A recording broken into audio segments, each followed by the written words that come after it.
कल फिर है कोई इंटरव्यू? जी, बस फॉर्मेलिटी ही है, उम्मीद तो कोई नहीं। उम्मीद अगर इंसानों से लगाओगे ना तो ऐसे ही ना उम्मीद रहोगे बेटा।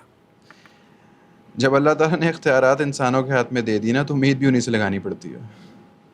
ऐसे नहीं कहते, अल्लाह से भले की उम्मीद रखो, जरूर कुछ ना कुछ हो जाएगा। कोई तावीज़ वगैरह तो नहीं शुरू कर दिया आपने? वजीफा तो नहीं, पर अल्लाह ने एक रास्ता दिखाया है। जोहा बीबी से बात हुई थी आज मेरी, कह रही थी तुम्हें भेज दूं उनके पास सीवी देके। जोहा हो भी नहीं सकता, मैं जोहा के पास नहीं जाऊंगा। क्यों? मिलने में क्या हर्ज है? अम्मी, आपको अच्छी तरह से पता है कि मुझे नहीं मिलना उनसे। अभी तक आतिफ की मोहब्बत नहीं गई तुम्हारे दिल से। अम्मी, आतिफ भाई मेरे बड़े भाइयों की तरह है। जब उसने कदर नहीं की आतिफ भाई की तो फिर मैं कैसे अपने काम के लिए उसके पास चला जाऊं? गलत कह रहे हो।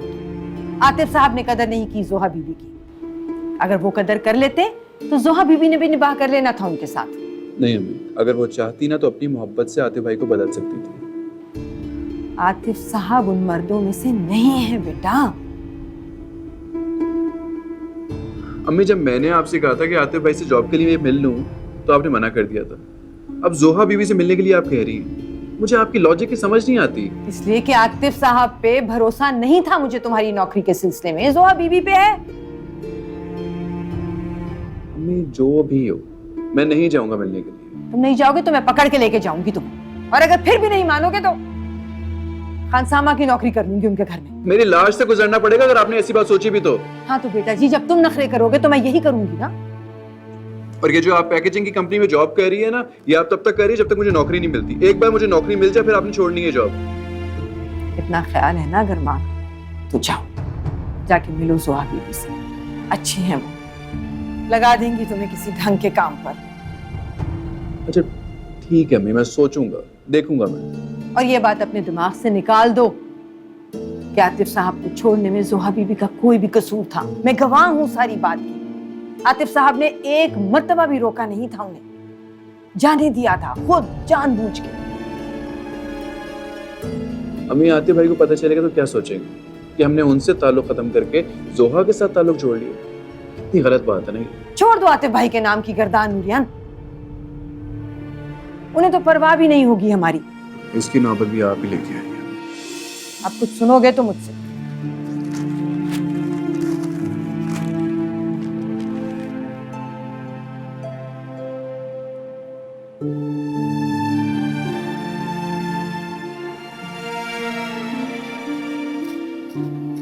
लाए मैं काट देती हूँ। जीते रहो बेटा, तुम पालक काट लो।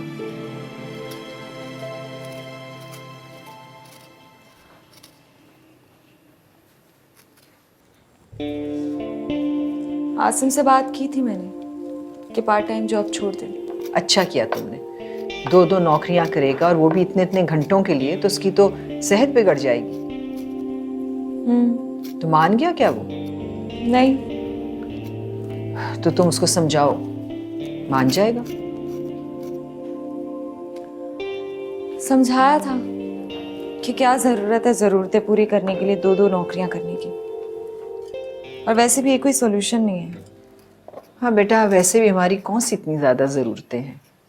घर का गुसर बसर तो चल ही रहा है, और अब तो उसकी प्रमोशन भी हो गई है, और अल्लाह का लाख लाख शुक्र है कभी इस घर का चूल्हा बंद नहीं होने दिया अल्लाह ने।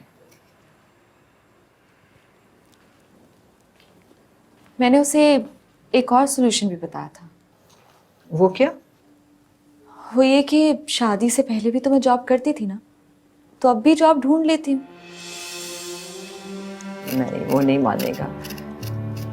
उसका और मेरा बस चले ना तो तुम्हें बिस्तर से नीचे पाँव ना रखने दें। नौकरी तो बहुत दूर की बात है।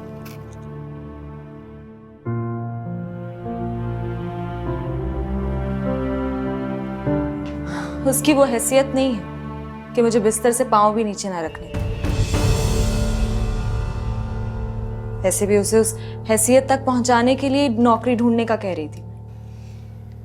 तुम ये बात करोगी तो वो पार्ट टाइम जॉब का इरादा बिल्कुल तर्क नहीं करेगा। मैंने उसे मजबूर नहीं किया पार्ट टाइम जॉब करने पे। तो अब मजबूर कर लो, मान जाएगा तुम्हारी बात। तुम कहो तो अकील से बात करूं मैं? किस बारे में? यही कि तुमसे अपनी नाराजगी खत्म कर दे। मुझे उसकी नाराजगी से कोई फर्क नहीं पड़ता। लेकिन मैं जानती हूँ बेटियों का दिल चाहता है कि वो अपने मैके जाएं, और ज़ाहिदा भी बहुत तड़पती है तुम्हारे लिए। अम्मी की तड़प अकील की मर्जी की मोहताज है।